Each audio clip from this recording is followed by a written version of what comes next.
স্নান টান সেরে চলে এসেছি একবার নিজের আয়নার কাছে। প্রত্যেক দিন সকাল হলে পরে আয়নার কাছে দাঁড়িয়ে নিয়ে নিজের জন্য একটু যত্ন করব সেটাও ভুলে যায়।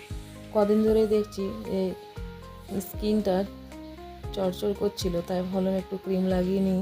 আর একটু যখন মন হয় তখন করি, আবার যখন মন হয় না তখন সেই জিনিসটা ছেড়ে দিই। তো ভাবলাম চড়চড় করছে তো একটু ক্রিম একটু লাগিয়ে নিই। এখানে ক্রিম লাগিয়ে দেখো স্নান টান করে আমি রেডি হয়ে গেছি। আর আমার এদিকে পুজো করা, জপ করা সেগুলো আমি করে নিয়েছি। তো চলো দেখতে থাকো ভিডিওটা। আশা করি আজকের ভিডিওটা তোমাদের একটু হলেও ভালো লাগবে। নমস্কার বন্ধুরা, কেমন আছো সবাই? আশা করি খুব ভালো আছো, আমিও খুব ভালো আছি। চলো, আজ হচ্ছে গ্রহণ আছে বিকেলে, তো তার আগেই সব কাজগুলো কমপ্লিট করে নিতে হবে। আর আজকে তো হোলি হচ্ছে না, হোলি হবে কালকে। তো সবাইকে জানাই হ্যাপি হোলি অ্যাডভান্সে। সবাই ভালো থাকো, সুস্থ থাকো সবাই। আর দেখো আমার এখানে পুজো হয়ে গেছে, এই যে আমি এখন পুজো করে নিয়েছি। দেখো এখানে তোমাদেরকে আমার রাধা রানী দর্শন করিয়ে দিলাম। দেখো, চলো এবার খাও। আমি চা স্নান করে নিয়েছি, ভাবলাম আজকে ঘরে একটু পুজো আছে, সত্যনারায়ণ পুজো করবে দাদাভাই, কেন আমাদের গোপাল ঠাকুর আছে, পুজো করতে হবে একটু। আর পুজো করা তো খুবই ভালো, সত্যনারায়ণ পুজো তো ঘরে ঘরে হওয়া উচিত। তো চলো এবার যাবো, আমি চা বানাবো, চা খেয়ে নেবো। আমার অনেকটা রাত হয়ে গেছিলো এই পকোড়ি টকড়ি বানাতে, তার জন্যে আমি সকালে একটু আমার আজকে দেরি হয়ে গেছে উঠতে। তো চলে এলাম ঠাকুর ঘরে। চা খাওয়ার পর চা একটু খেয়েছি। আর এখানে দেখো সত্যনারায়ণ ঠাকুরের জন্য আমি প্রত্যেকবার এগুলো একটু দাদা ভাইয়ের হাতে হাতে করে দিই। তো একটু দুজন মিলে সাজিয়ে নিলে পরে অনেকটা কাজ কিন্তু তার হালকা হয়ে যায়। তো দেখো এখানে যেহেতু বাবাকে আমি ছোটোবেলা থাকতেই দেখেছি যে আমার বাবা যেভাবে পুজো করে, তো দেখো তা দিয়ে আমিও শিখে গেছি যে কীরকম করে সব কিছু একটু একটু হলেও জোগাড় করতে হয়।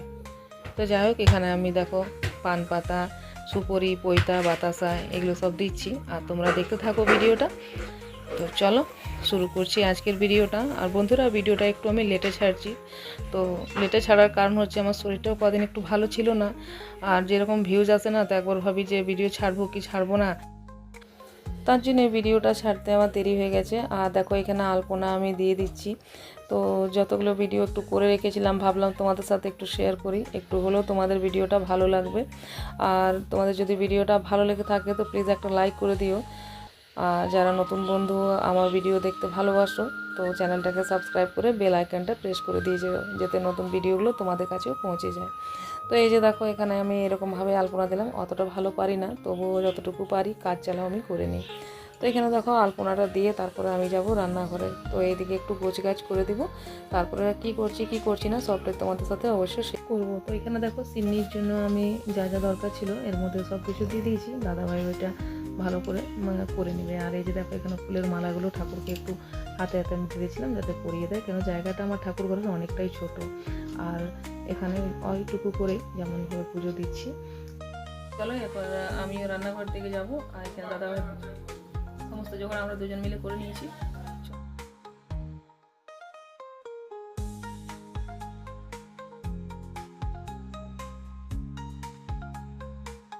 পূজা প্রণালী কতটা রোদ আসছে, আমার আটা মাখা আছে। আর হয়েছে তার আগের দিনে যে আলুর মশলাটা দেখিয়েছিলাম, সেই আলুর মশলাটা রয়ে গেছিলো, তাই ভাবলাম আজকে আলু ভরা পরোটা বানিয়ে নেবো। আর তার সাথে দেখো একটু নিয়ে নিয়েছি সস। এরপর একেবারে চলে এলাম তোমাদের কাছে বিকেলে। গুড ইভিনিং বন্ধুরা, চলো এখন বিকেল বাজে 7টা, গ্রহণ ছেড়ে গেছে। এরপর ঘর দর একটু মোছামুছি করবো আমি। তো দেখা হচ্ছে তারপর পুজো টুজো হবে, সন্ধ্যাবাতি করতে দেখা হচ্ছে তোমার সাথে একটু পরে। তো বন্ধুরা আরেকবার চলে এলাম তোমাদের কাছে। ড্রেস যা ছিল সেগুলো চেঞ্জ করে এলাম। আর সন্ধ্যাবাতি দিচ্ছে আমার মেয়ে। তুলসী পাতা আমরা দিয়ে রেখেছিলাম, এই যে প্রসাদ। তো চা খেয়ে আমি বানিয়ে নেবো পোয়াটা। তো পোয়ার ব্যাটারটা আমি করে নিয়ে চাটা নিয়ে এসেছিলাম খাওয়ার জন্য। চলো এরপর পোয়াটা করে নেবো, কেন কিছু সেরকম তো করিনি। কালকে পকোড়াগুলো করেছিলাম, তো আজকে বন্ধুরা এবার আমিও খেয়ে নেবো। চলো, সবার খাওয়া হয়ে গেছে, আমার এদের কাজকর্ম সব হয়ে গেছে। এবার আমিও নিজের জন্য নিয়ে নিয়েছি খাবার। চলো।